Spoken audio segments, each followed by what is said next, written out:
Hi Samir. Hey Jessica, nice to see you. Did you see the news last night?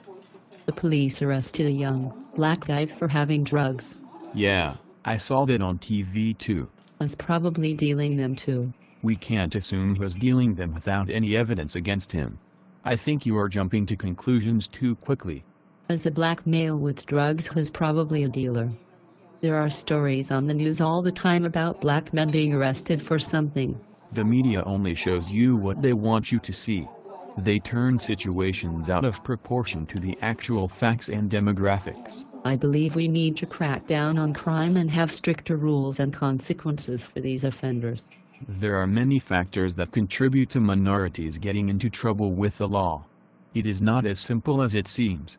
The police are being smart about preventing crime by stopping people that look suspicious. It is obvious that poor, minority neighborhoods have the most crime. That is not being proactive, that is racial profiling people of a neighborhood based off of the color of their skin. The cops are prejudiced and target black people unfairly because of it. The cops are helpful and there to protect us. There is no reason to fear the cops unless you are doing something wrong. Many black people do not have the luxury of walking the streets without the fear of the police. I disagree. I've seen too many judges being too light on punishing criminals. We need to teach them a lesson through prison time. There are a large amount of young, black men that come from minority neighborhoods that do not have access to the same opportunities and facilities. What opportunities and facilities are you saying they do not have compared to a white person? Young men in minority neighborhoods are raised to think independently and be concerned with themselves. They do not have the proper role models in life that could guide them in the right direction and away from deviance.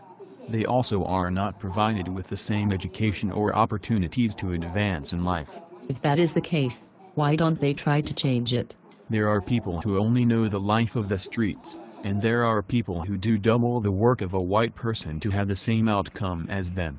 Young men can advance their education on their own time and try to position themselves in a place of opportunity. However, law enforcement can work with the community as an alternative to hard prison sentencing. I don't think alternative methods create results. We need to focus on deterring others by making an example out of these people. I believe these people have a right to be helped instead of harmed. Law enforcement can create programs that work with youth to act as a role model and expand their possibilities of what they can do to better themselves. It is better to work with them than against them. I am an advocate of the justice system, and you are an advocate of the accused. Let's agree to disagree.